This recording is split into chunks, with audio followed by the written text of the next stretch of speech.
this computer. Start recording.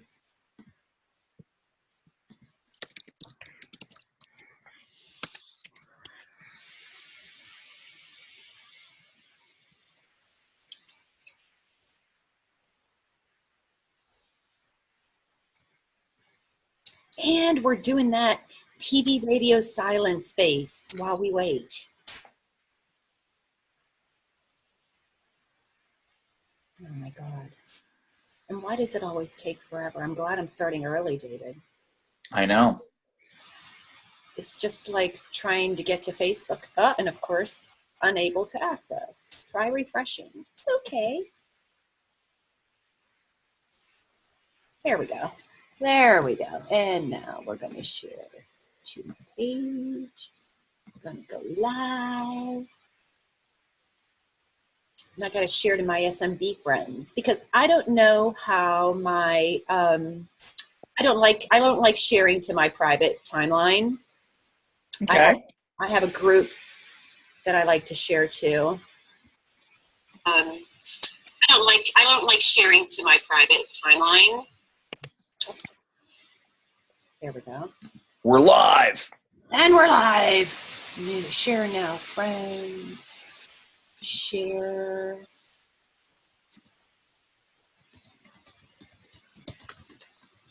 Whoa, I can't type, David. I know. This is tough. People think this is easy, what you and I do. People think it's easy, and it's not. And let's No way. post, and we're live, and there's folks watching, and we'll turn off that Facebook so it doesn't play like it did. Right. And we're totally live, so let's get this party started. Well, hello, everyone. Ivana Taylor here, your host for the weekly Bizapalooza chat, hashtag Bizapalooza, coming to you every Monday, 2 p.m. Eastern, 11 a.m. Pacific.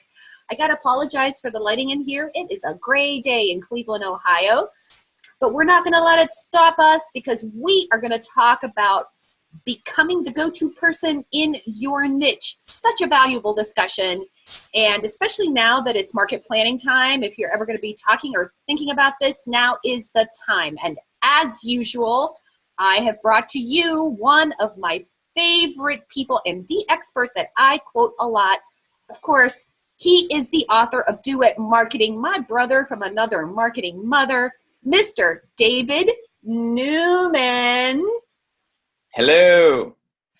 Well, Fabulous hello, to be David. here. You know, it's do it yourself, do it marketing. A lot of people, it's so funny. A lot of people call my book and call my, yeah, you're the do it yourself marketing guy. I'm like, no, I'm not the do it yourself marketing guy. I'm not with, the DIY marketer's queen is here. You got to know kind of where you're at. You got to know who you're with. Let's not be crazy here. So thank you for those kind words, my friend. Great to be with you as always. Always. And you and I have such a long history. I want to tell the folks of how actually I found you on Twitter. And people always say, how do you meet people on Twitter? This is how you meet people on Twitter. I don't know how, but somehow in my Twitter stream, I don't even know that I was following you. Maybe I was searching on hashtag marketing. I don't know. But I see this Do It Marketing book, and I bought it right away. Headed over to Amazon, got my little book, and I started reading it and was like, who is this man? Because I was like, has he been like in my head, living in my house? I don't know. The whole time. So I reached out to David, and he and I have been friends for a long time. And David, you've had a heck of an evolution in your business. So as people are dumping in to the chat, why don't you talk a little bit about your entrepreneurial journey, because it has a lot to do with niches, doesn't it? It does. It absolutely does. So I started my business in 2002. Total entrepreneurial train wreck. Like any mistake that you guys might be thinking, well, I hope I don't make this mistake. I hope I don't make that mistake. I made every mistake in the book. I made the good ones twice because they were so much fun. Overspending, underspending, no niche, going out there as a generalist, speaker, trainer, coach, consultant. It was a train wreck. And then slowly and painfully as I graduated from the School of Hard Knocks and realized, well, that's not going to work. You can't boil the ocean. You can't be all things to all people. You can't be going into crazy town and thinking that, if you build it, they will come. If you build it, you will have an empty building, my friends. That's how it really works. If you build it, you're going to have an empty freaking building. That's the title of my next book, The Empty Freaking Building Syndrome, where every entrepreneur says, oh, I have this great idea. I'm doing this startup. I'm doing this new service. I'm going to consult on this or train on that or build a company that makes, backwards left-handed cupcakes with blue sprinkles because that's so awesome. No. So finally, I said, okay, what's the intersection of my three circles? Three circles are, number one, what am I really great at? Number two, what do I enjoy doing? And number three, what is there a snowball's chance in hell I'm going to get paid for? And this, my niche, my business really found me. When other speakers and trainers and consultants would quote unquote pick my brain and say, oh, can we have breakfast? Can I take you to lunch? And I had a ton, as I'm sure you did when you were starting out. I had a ton of breakfasts and lunches and coffees with people. No money changed hands. I was being a good guy because they were good people. They needed some help. And so I just said, you know what? It's a whole lot more fun working with these speakers and consultants than it is doing these big corporate training gigs for my big giant corporate clients that I had at the time. And I started to slowly dial that back and slowly dial up what I'm doing now. This is around 2008 that transition really kind of came full circle. And as soon as I did that, literally hockey stick. I mean, everything went up and I was making a lot more money and having a lot more fun. But that was after 3 years of being broke and then another 3 or 4 years of doing it kind of half-assed. Can I say half-assed? I know it's video. I know it's Twitter, but it was half-assed. Yeah, and it's one of the things I really, really like about what you're talking about, because talk about your business really found you. One of the things I really wanted to start talking about in these conversations with folks is the quote unquote, what's underneath that? Here's what I mean by that. David, you have seen it, I have seen it, and a lot of marketing experts talk about oh, you just do this. I was broke, I did this, and now my life is fabulous. And nobody spends a lot of time talking about the work that happened underneath all that. It's sort of like that dash in between the I was broke and I'm a superstar. You know how they say life is the dash of what happens in between. Right. It's the same thing. I got really, really tired. So for example, what's his name that wrote the 4-Hour Work Week? Tim Ferriss. Right? I'm like, has no one read the first 3 pages of this book? Because in there, he goes into a lot of detail about what happens underneath that. So talk a little bit, David, about not just how it found you, but talk a little bit about that journey. Because people are like, oh, DIY marketers, boy, you must have figured that out in 2 seconds. I'm like, oh my God, I wish. Right. I wish. It takes something. And when I tell people about the oodles and noodles of notebooks and the sticky notes and the things, and my husband going, what are you doing?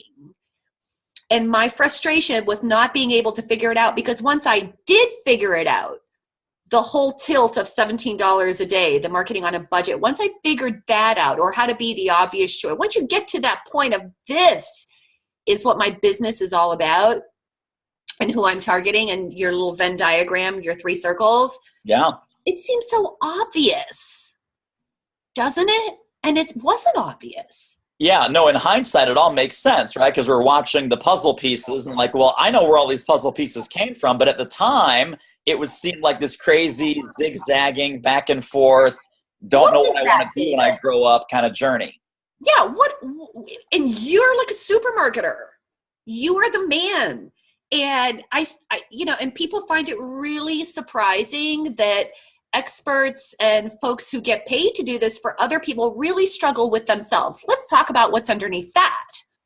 Sure. Well, I think it's I think a lot of I've worked with a lot of folks that are in, their topic is either sales or marketing or business development, and they're brilliant at doing this for other people. The only person that they cannot do it for is sitting in their own chair right now, right? So we were talking, I just came back from this fabulous trip to Hawaii. Part of it was a vacation, which was awesome. Part of it was work, and it's a mastermind group that I belong to, and I pay very big dollars to be in this group, because the only person that I can't help objectively and that I can't hold accountable and I can't give advice to, right here, this guy, right, sitting in my chair, I have to go outside of my own head to get the expertise that I need to grow and expand and scale and market my business the way it needs to happen. I don't know of any serious professional, any doctor, lawyer, accountant, entrepreneur that would be arrogant enough to think, A, I know it all. I don't need any outside help or coaching or mentoring or, advice. And B, I know everything and I know how to apply it to myself. I mean, that's a two gigantic steps of arrogance. And I was just telling another friend of mine this morning, it's funny, we had this phone call, just saying, what's the one thing that you regret about your business? And so I'm an only child. We can put that on the table. I don't regret that. I love that. But I'm an only child. First 6 years of my business, I thought I could figure everything out on my own. Didn't need help, never had the older brother, the younger sibling, the big sister, none of it.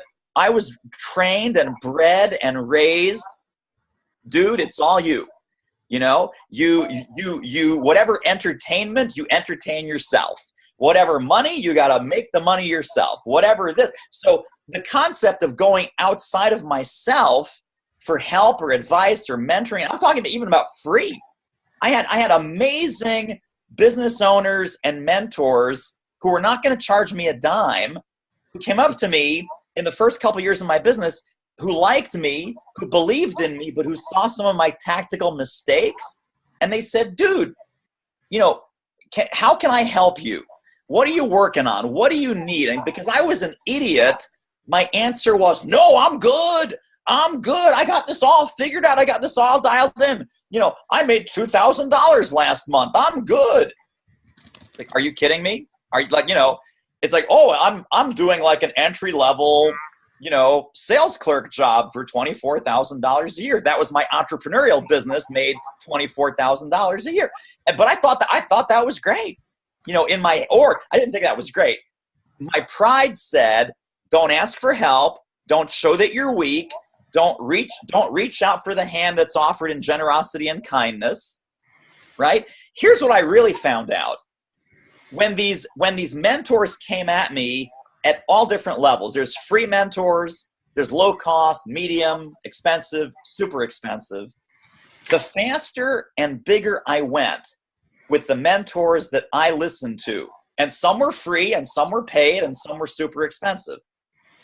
The faster I listened and the faster I signed up and the faster I implemented selectively some of the advice, the faster my business took off. And now I look back on my old self in those first 6 years when I wasn't going to listen to anybody about anything. And I was like, wow, how many hundreds of thousands of dollars did I leave on the table just right there?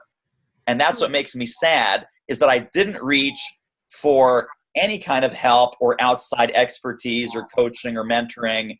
And it would have helped me a lot more the first 6 years than it did the last 10. So did you get coaching and mentoring to identify your niche? Yes. In fact, I would say that that's a great question. I'm just thinking, like, where'd that come from?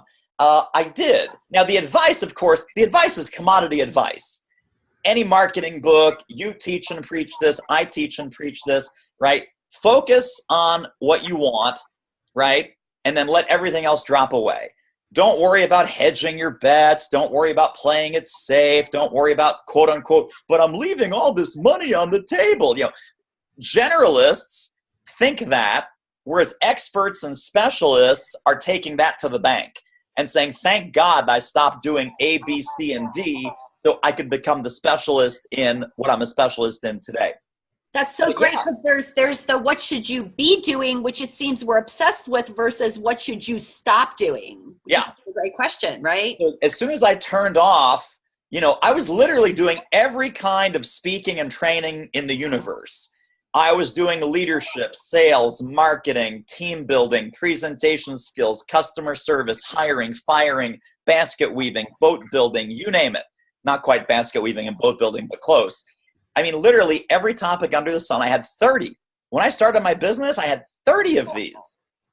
And one of my coaches said, listen, which of these do you really, really enjoy? That's where it started. What do you really, not even what are you good at, but just which of these do you enjoy? I said, well, I love the marketing and sales stuff. He says, are you any good at it? He goes, no, I suck at it. I'm terrible at it. I am the worst. I can't market my way out of a paper bag. And you wrote a book called Do It Marketing. What are you? Well, that was many years later, right? That's when I got good at it. But when I made this transition, when I dropped the grocery bag, I was like, no, in fact, that's what I have to study the most, because that's where I'm the weakest. And he says, okay, good, start studying. And so around 2005 or 6, I just became a student of the game. I was, I read a lot. I worked a lot. I implemented. I tried a lot of things. I failed at a lot of things. But then, a lot of things started to work. Michael Jordan said, I've missed the most shots in professional basketball. Because when you make the most shots, you also miss the most shots, right? So people aren't taking enough shots.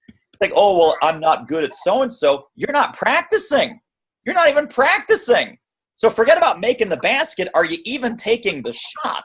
I got to ask a question. The more shots I took, the better I got. And then 6-7 years later, I was good enough to write a book.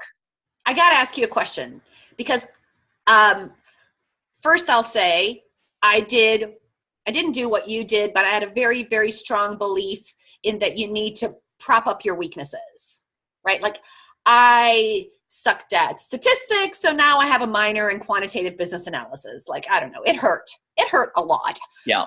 Meaning like it was painful to learn and difficult. It took me a long time. It wasn't a strength of mine, right? And then I read that Strengths Finder, where what they talked about was if you had taken all that energy and invested it in what you were naturally good at, you would be ahead of the game. And yet here you did sort of not that. You did what I would do. So I don't, and that's the other thing I noticed about you. I felt like when I met you, you were doing more marketing-y type work, but now you've honed in even more. Yes. Yeah. So now it's all about helping speakers and experts build a highly profitable speaking-driven business. So, and that's the other quote unquote mistake, right? Again, in hindsight, is that I wrote that what I think is a pretty good general small business marketing book. And it's for all kinds of small business owners and all kinds of entrepreneurs. Now, my expertise and the rocket fuel behind that is having worked with hundreds of speakers, trainers, and consultants. Not hundreds of plumbers, not hundreds of accountants, not hundreds of people that run a yarn store, but I was starting to get emails from people that said, David, I run a yarn store in Vermont, and I read your book, and it's awesome, and I want to hire you as a coach. And I said, yeah, I really don't do yarn stores. Sorry, I know nothing about retail yarn, retail traffic, retail business. I'm not a retail store guy. Someone else says to me, David, I read your book. He's running a steel rack manufacturing company outside of Chicago in Schaumburg, Illinois. Schaumburg, Illinois. I remember this guy very specifically. He said, I run a steel rack manufacturing company. I read your book. Your book is awesome. We want to hire you for some consulting. I said, so you do industrial sales, right? Like you sell to, yeah. I said, I know nothing about industrial sales. I know nothing about selling wholesale through distribution channel. I said, that's not my thing. So the book, I wrote a great book for an audience that was essentially too broad, but I wanted to be a platform building book. So I did not want to just write a book for speakers because that would sell like 14 copies and then I'd be done. But at the same time, there is that disconnect where I wasn't brave enough to write the niche book to suit my niche business. So I wrote a fairly general book with all my niche ideas in it, right? Because of my experience, but I didn't say, oh, this is just for speakers. If you're not a speaker, don't read this book. Got it. Got it. So once again, and yet I love that you kept doing it, right? And I think one of the things I tell folks is when they ask me, why did it take you so long to find your niche? And I'm like, I think you said it really, really well. I think it took a long time because I knew I needed a niche, but at the same time, you got to do something, right? To identify what is that thing that you love, that loves you back, that people might actually pay for. Yeah. You know, so that's so funny. Tim Barry on the Twitter stream says, you're channeling Michael Porter now. Strategy is about what you don't do. Yeah, right? There you go. There you go. Exactly right. And I think he's talking to you because you said about stopping the things that you don't do. Yeah, you stop the things that you don't do, right? So great. Let's get down into the nitty gritty about niches. And because I have told you, do you know that I have swiped and shared while giving credit to my most favorite example of the power of having a market niche? And that is the one that you gave to me on a video like this about the accountant or the bookkeeper, where how accountants and bookkeepers all over, but what about some that focus on like online businesses and like artists and Etsy and stuff like that? So talk a little bit about how powerful niches are and how maybe some basic small business owners could kind of find their niche.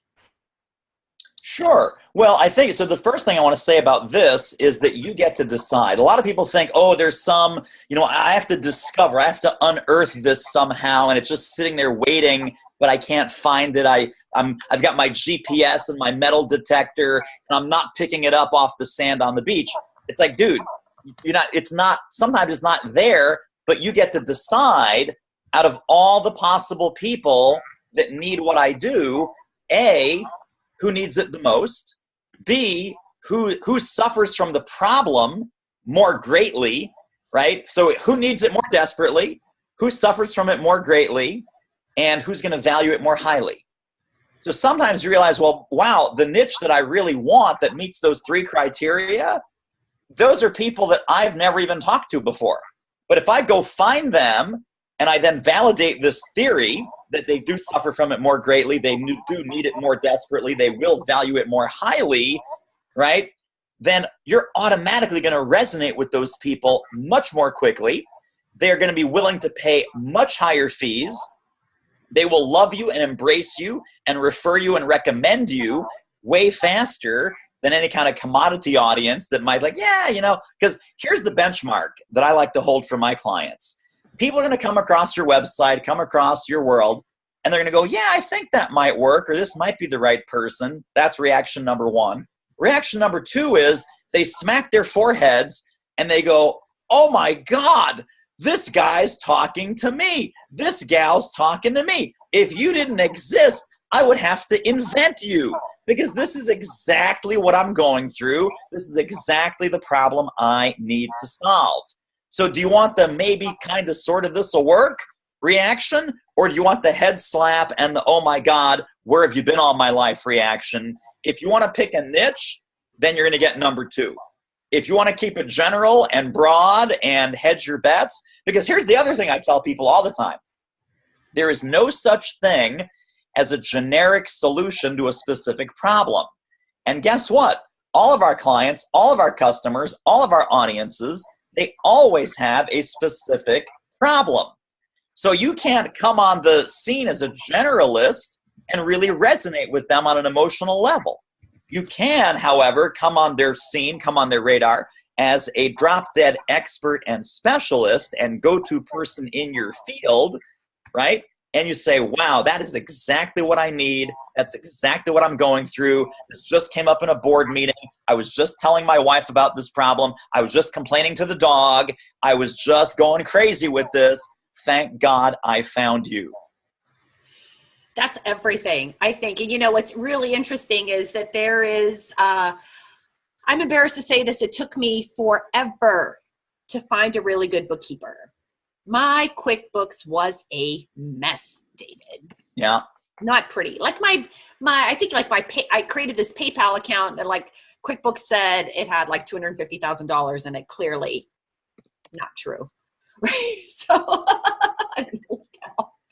anyway, I go looking for a bookkeeper, and she had something on in her profile that said something like QuickBooks Online. There was something about what she had in that profile that just grabbed me just like that. And I contacted her and I said, oh, Danielle, my QuickBooks is a mess. I got this. I got that. I didn't do this. I did that. It's a mess. And you know what she said?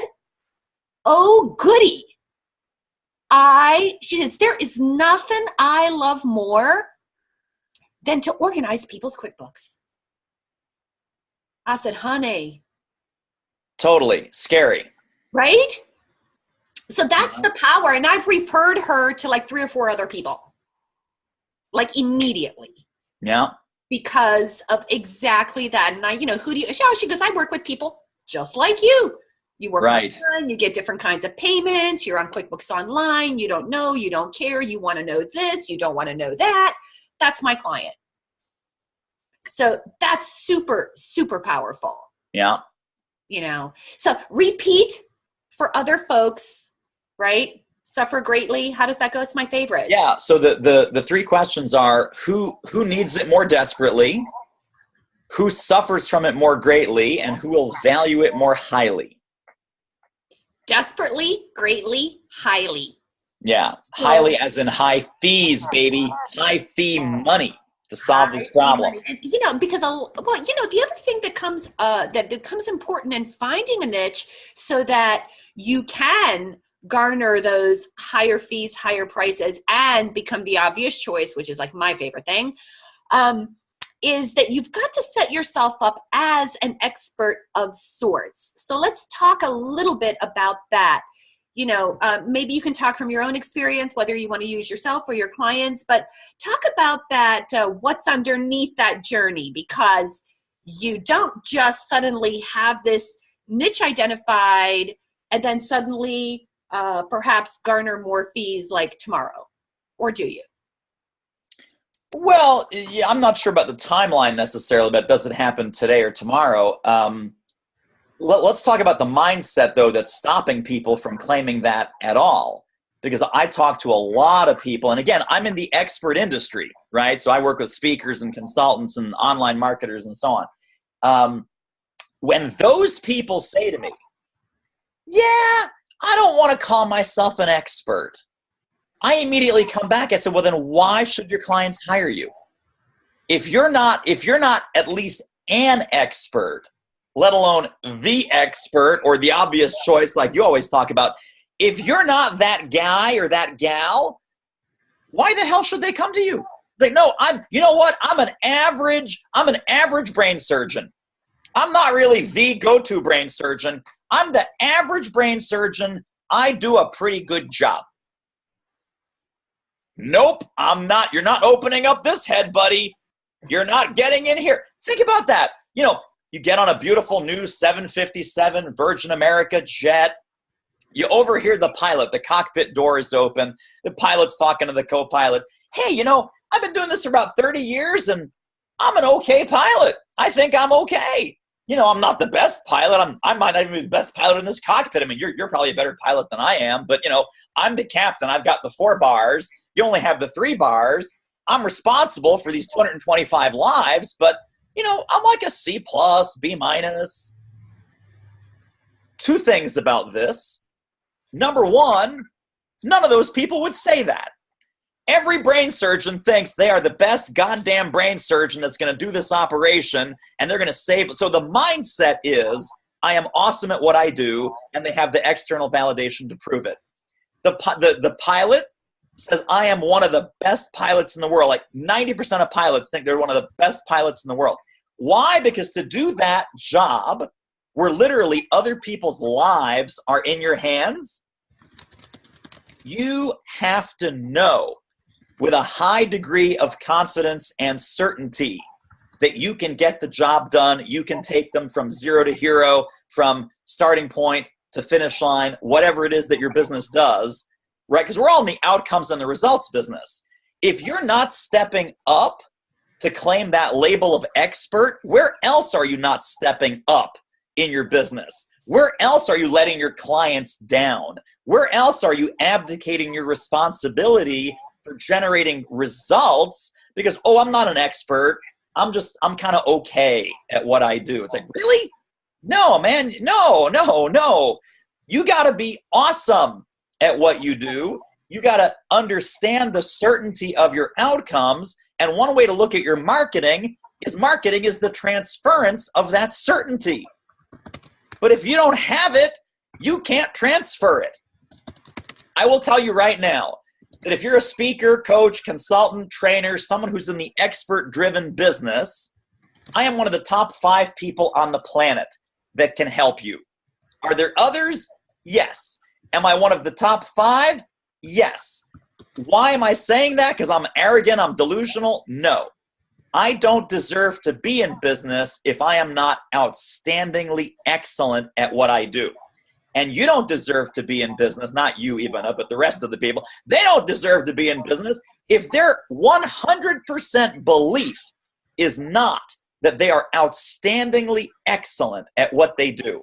And one of my early mentors said to me, you got to look at everything in your business, including your clients, and you got to kill anything that isn't excellent. If you have like a B plus service or product or program, it's not where it needs to be. It's not an A or an A plus, you kill it. You get a B employee who's not an A employee, you got to fire them. If you have a client or a customer who's giving you a ton of money, but they're like a B or a B minus kind of customer, you just don't enjoy them. They're just not fully taking advantage of what you do. You got to fire that customer. If something is not excellent in your business, you got to kill it. Otherwise, you are on the rapid slide to mediocrity. I had to tweet that. I know. That was like so amazing. So amazing. And you know, one of the things that occurred to me, and maybe this is something, a preponderance inside of the speaker expert consultant space, there is this push-pull between a sense of humility.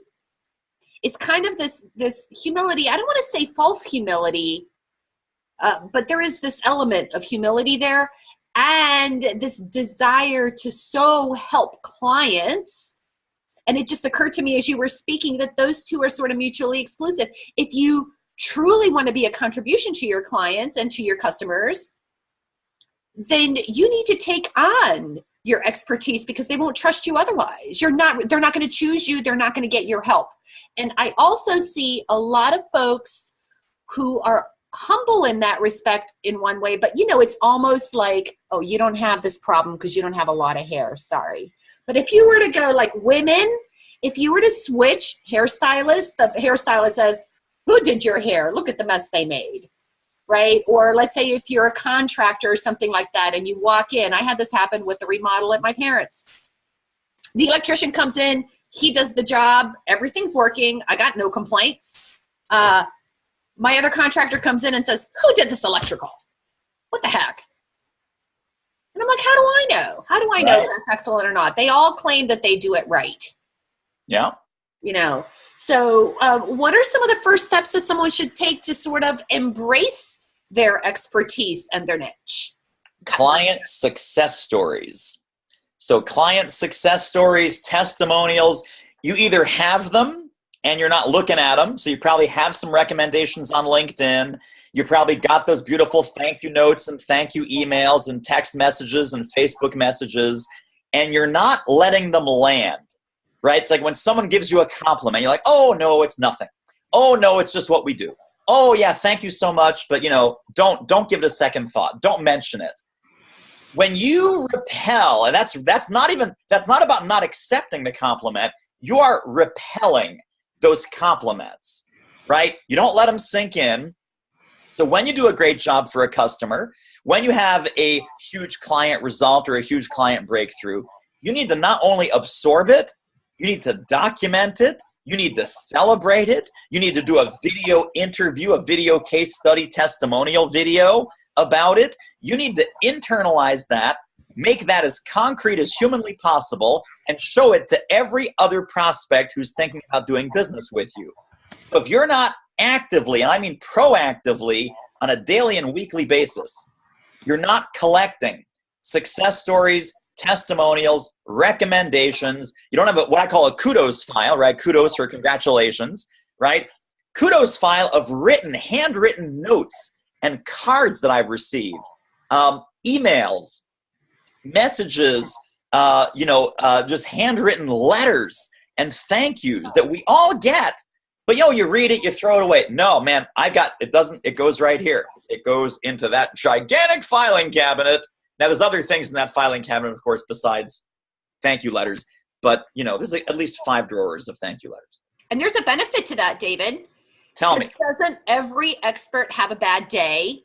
Oh, my God. It's a huge mindset resetting tool. You're exactly right. Keep going with that. Yeah, right? So like you're having a bad day. You're like, oh my God, I'm still alive. Oh, why would anyone want to work with me? I do nothing but make mistakes. I screwed this up. What's wrong with me? I go into those files and I read those letters. Yeah. And it just kind of reminds me that, oh, I actually did some good for someone. Absolutely right. Absolutely right. And it's funny because it's how you manage the bad times that keeps you coming back for more, right? If you do a terrible job at managing the bad times of entrepreneurship, and believe me, entrepreneurship is the hardest thing on the planet, I think, is to create something from nothing and make a go of it and hire people and get clients and customers and do all the great stuff that we need to do. You compare that to someone who's kind of working the 9-to-5 job and you're like, wow, dude, you have no idea. You have no idea how hard this is. But the way that you handle those rough moments is what keeps you resilient and successful to make more and more of the good times even last longer. Because, man, if you can't handle the bad times, you're dead. These bad times over here will kill you. They will just kill you. Well, there's that financially, spiritually, as a person, with your stress, with your diet, with your blood pressure, with your relationship. I mean, it will literally kill you if you don't have some resiliency mechanisms, and being really deeply connected to your value and being really deeply connected to your clients' results is what keeps people going.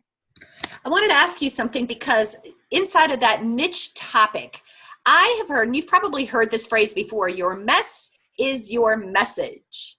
Those hard times often contain a kernel, not just the thank you notes and the testimonials, but sometimes the hard times that you've been through and what you've learned from those hard times often contain a kernel of an itch.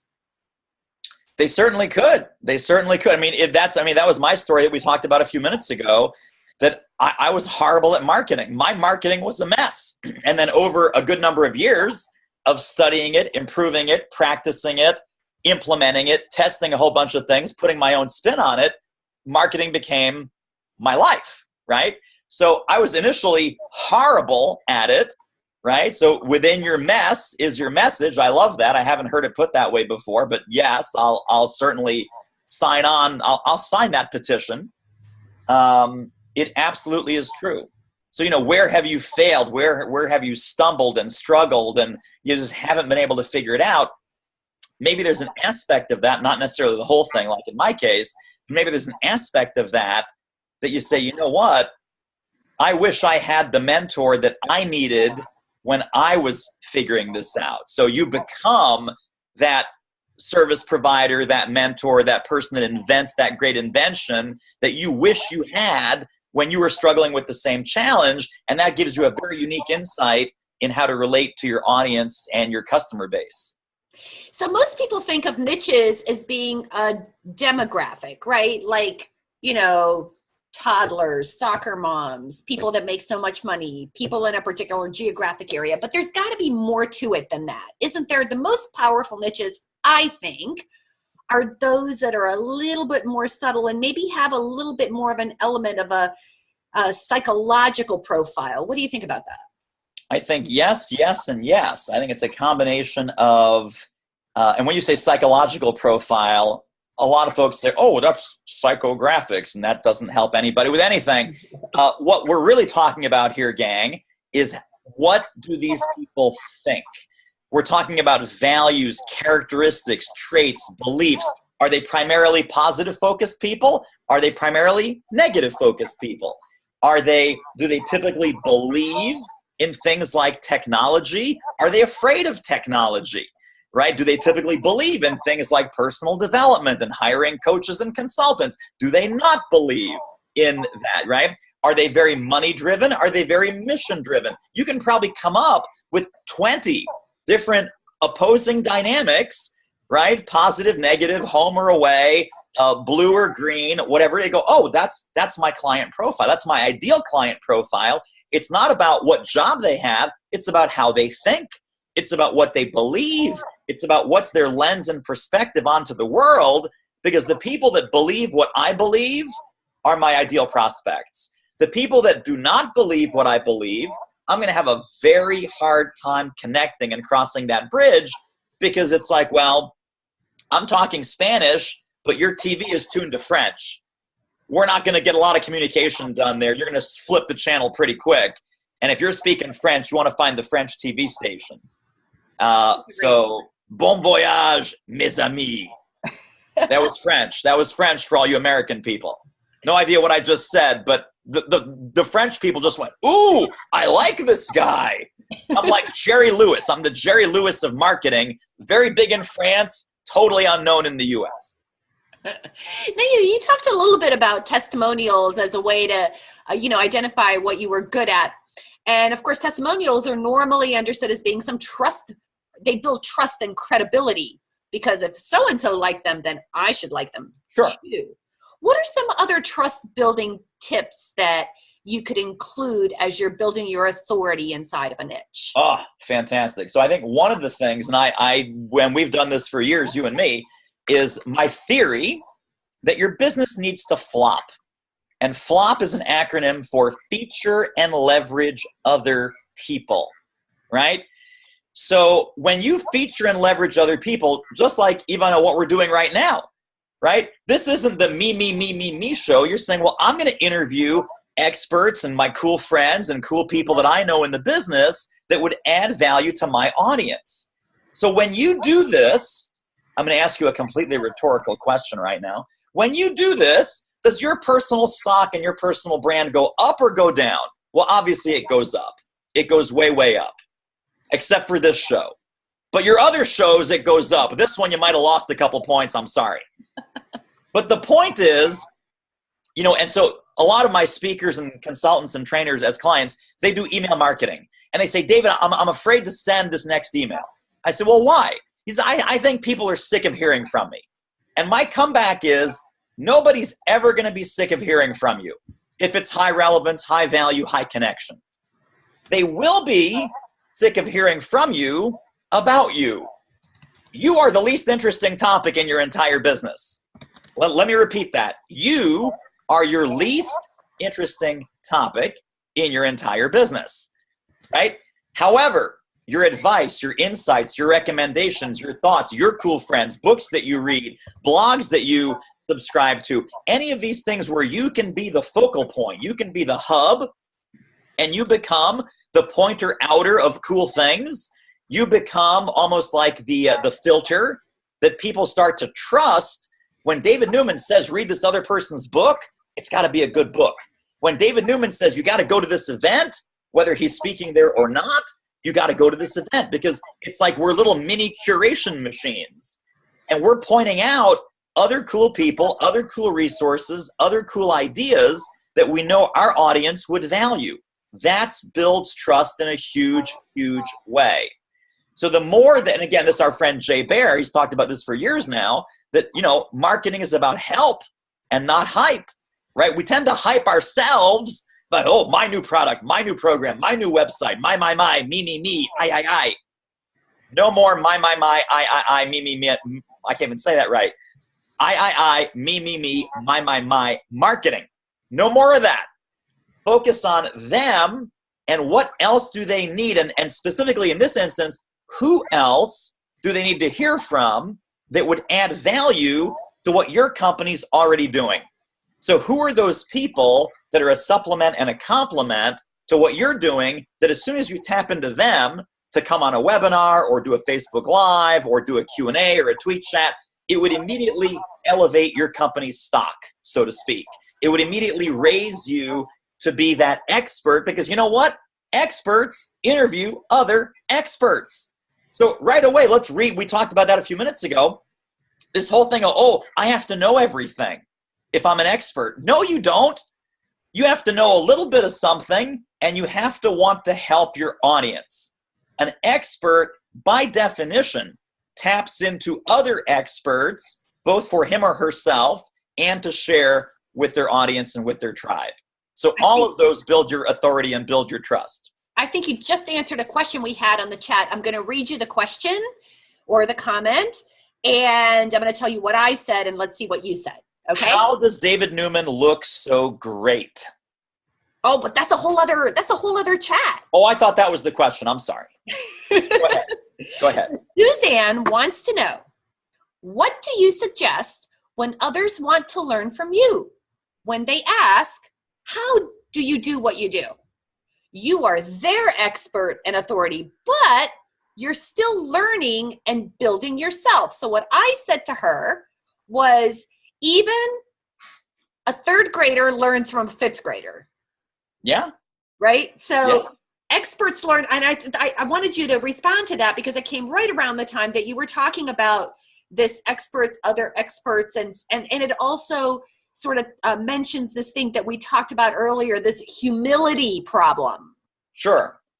So, and I love this because I have a very deep personal philosophy about this term expert and even the term expertise.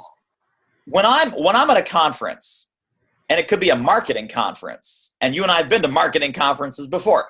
I have my little 4-color big pen. Here it is, right here. I am sitting in the first row, and I am taking notes like a crazy person. People come up to me and go, dude, why are you here? Why are you in this session? You don't need to learn this. And I turn to them and I say, you would be surprised. You would be surprised at the things that I not only need to learn, but want to learn, right? And I'm literally taking pages and pages and pages of notes. So here's another definition, another slice on that term expert. If you're not comfortable positioning yourself as an expert, we're going to take care of that right now. Part of my definition is an expert is someone who is always seeking expertise. If you're a student of the game, and I think every real expert is a perpetual student of the game. Like me, they're in the first row, they're taking notes. That's where the humility comes in, right? The self-belief and the self-confidence, that comes from, listen, I am one of the top people in this field, right? Muhammad Ali was probably the greatest ego in all of sports and all of pop culture and so on. He said, I kept saying I was the greatest until it became true. When he started, I'm the greatest, right? So sting like a butterfly, float like a bee. I got the whole Muhammad Ali thing down. He sucked. He was like an average. Yeah, he's like, yeah, this guy's coming up, Cassius Clay, whatever, he's never going to make it. In his mind, I am the greatest, I am the greatest, I am the greatest. Later on in his life, he said, I kept saying that over and over and over, primarily to himself, but then the media picked up on it. I kept saying it until it was true. So we have to come up with that internal self-confidence and then the external humility that an expert is someone who's continuously seeking expertise. And another word I like to use is sometimes mastery. And one of my definitions is the master is always the student. The person who's going back and learning new things at age 60 and 70 and 80. Right? You look at anyone at the top of any field, cancer research, doctors, lawyers, these folks are in their 50s and 60s and 70s, in some cases 80s, and they are reading and practicing the cutting edge research of what's happening in the legal cases and in brain surgery and in medical research, and they are sharp as a tack and they are keeping up and they're learning from the people who are 20, 30, 40 years younger than they are, right? Knowing that they're the master. How do they stay the master? Always keep learning. And you just made me think of something that I just want to connect two dots for people, because earlier in this conversation, in your 3 circles of finding a great niche, the number one thing you mentioned was find something you like. It's going to be hard to become an expert in something you do not like, because there is so much continuous learning to do. So you got to find that thing you love to learn about. Amen. Right? And I don't know that people, like, that was like a little far away in this conversation, but Yes. I think it's related. No, you have to love it before you're good at it. Yeah. Let's someone tweet that out. You have to love it before you're good at it. Because the last thing you want to do, and I know people in jobs and careers and businesses where they're awesome at what they do and they hate every day of their life. They hate it. It's like, well, how did you get to this position? I just kept going. My heart said, go this way, and I went that way, and I had the technical skill to go that way, and now I hate every day of my life. You can meet lawyers that hate practicing law. You can meet doctors that they would love to never have another day in a hospital. You can meet consultants and coaches that are great at what they do, and that's a shame, right? That's a terrible, terrible shame and a terrible waste. And when they fix it, and when they pivot, and when they flex, and often it's not even a big pivot, it could be a 10 or a 15 or 20% shift, and now they love what they do, and they're on a hugely different trajectory, right? Think of it as an airplane, right? Just having come from Hawaii back here to Philadelphia, right? About 5,500 miles. That plane makes a 1 degree course change, and I'm in frickin' Alaska. I'm just in Alaska. 1 degree for 5,000 miles, you are somewhere completely different. So don't say, well, it's almost what I want. Yeah, and Philly is almost Alaska. So no, Philly is not almost Alaska, and we got to readjust and realign so that you are doing what you love with people you love and for people you love. That's my lifetime live with. That's been my lifetime goal for the last 20 years. Is to simply do work that I love, and that's a criteria, with people I love, meaning not alone. Hello, right? We're doing this together, for example. And for people I love, which is small and solo business owners and speakers and coaches and consultants. So if I use that as my benchmark, that's what keeps me on course. That's what's my autopilot that helps me make 1 degree left, 2 degree right, half degree left again, and keeps me on that path where I know I'm doing the right kind of work for the right kind of people for the right kind of reason. That's deep. That is deep right there. That is just deep. And I am sorry, David. You have rattled my brain when you said, and I'm still hung up on this, when you said that you sucked at marketing, you went and learned it, you wrote a book about it. I read about 100 books on it, just to be clear. It wasn't one book. I read about 100 books on marketing. No. You wrote one. Oh, I wrote one. Yes, right. That was after doing a lot of work, and right. Yeah. Right, and I am still, again, because I've known you for a few years, not like a bazillion, but enough through this evolution. Yeah. Yours. When did you publish Do It Marketing? 2013, 4 years ago. Okay. Right. So you had firmly stepped into it. So I have actually known you since you have been very, very good at marketing. And I think with the things that you've talked about and the things that you've done, I am hung up on this. Now, one thing that I do think that you do effortlessly is you have an amazing ability to connect with others in a very positive and powerful way. You're fun to watch, you're fun to talk to, you're fun. Oh, I wish you people could even have seen his autoresponder away message, right? So, there are a lot of people who might be, and I like to say, marketing isn't about doing, it's about being. Yeah, for sure. So I think that I'm kind of curious about, because this is why people struggle with niches. This is why people struggle. They struggle with choosing. They struggle with all this because I don't think that they understand the essence of who they are in the world. versus the doing thing of what they do. Because a lot of people get, like, I admit this freely. I've admitted it on every show I think I've done so far, which is I followed a bunch of marketing people. I have done what they said, and I have flopped at it. Because clearly the doing of the task didn't match up with the being of who I am. Yeah. That's why I believe it flopped. Yeah. Right? So I want to dig deeper inside of this niche thing, because you chose something that you were not naturally, you chose an element or tasky things that you weren't good at, but there was something that you're really, really good at that you sort of were able to pivot into that. I don't know. Does that even make any sense as a question? Yeah. Well, I don't think there's one path to this. I mean, certainly I think if, the path you described is built on your strengths, not on your weaknesses, then there's also the path of commitment where you realize, okay, I suck at this, but I have to get better.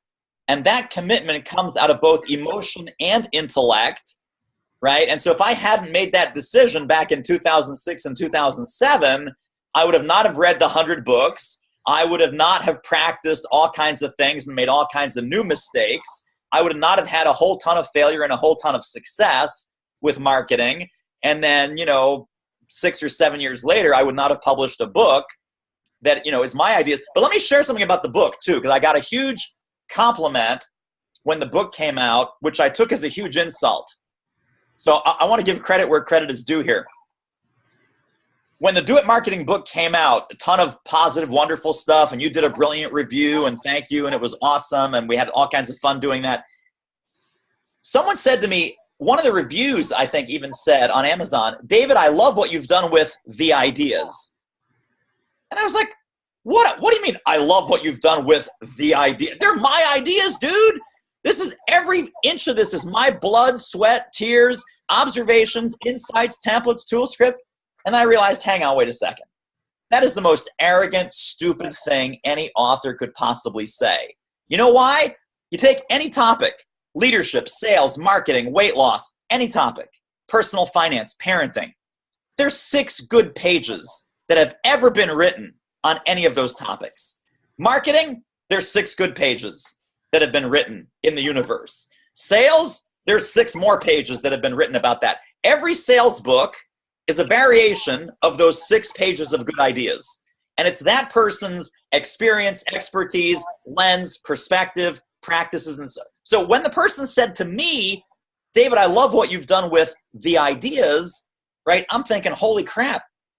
He's talking about John Jantsch. He's talking about Michael Port. He's talking about Brian Tracy. He's talking about Ivana Taylor. He's talking about all my heroes, all my gurus. He's talking about Jay Baer. He's talking about Dan Janelle. He's talking about Barry Moltz. He's talking about all these people that I've studied and listened to and heard speak. And, the ideas are always percolating. How we filter them, how they come out of our experience and our expertise through our platform.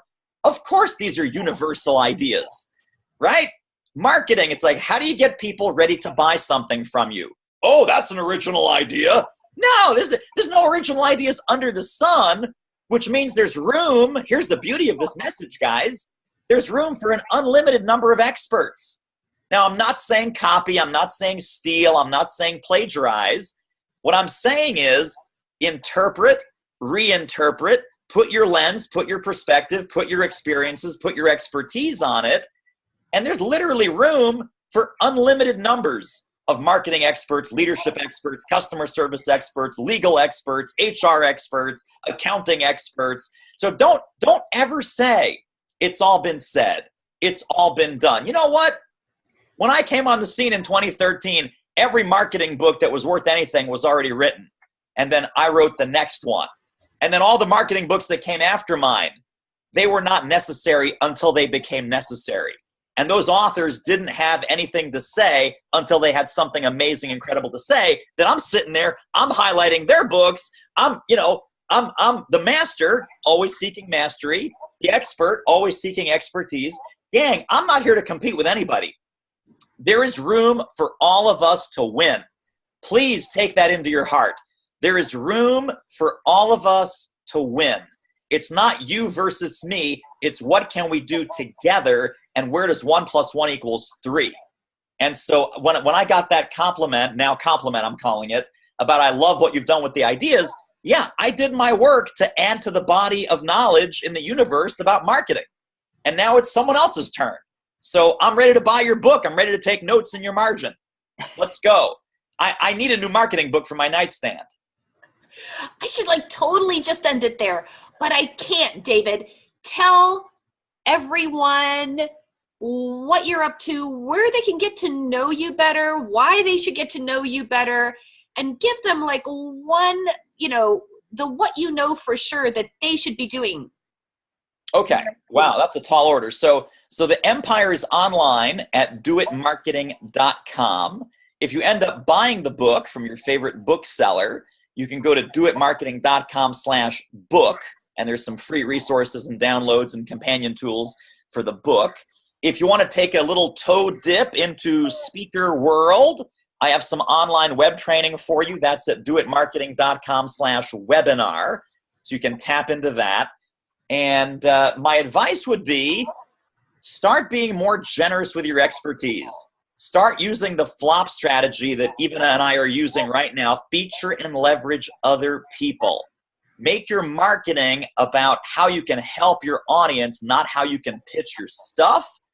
And make every marketing decision with the idea that there's plenty for everybody, and you're literally there to help your clients and customers get an end result, and you're in the outcomes business. You're not in the service and product and widget business. And you will have a transformational business as an expert, whether you claim that title or not. And I can't wait to see your success. Well, I can't think of a better way to end a Monday afternoon. You're going to have to watch this video all over again, but it won't be bad because I love watching David. David, thank you so much for being here for another Bizapalooza chat. Love you guys. Thanks, everybody.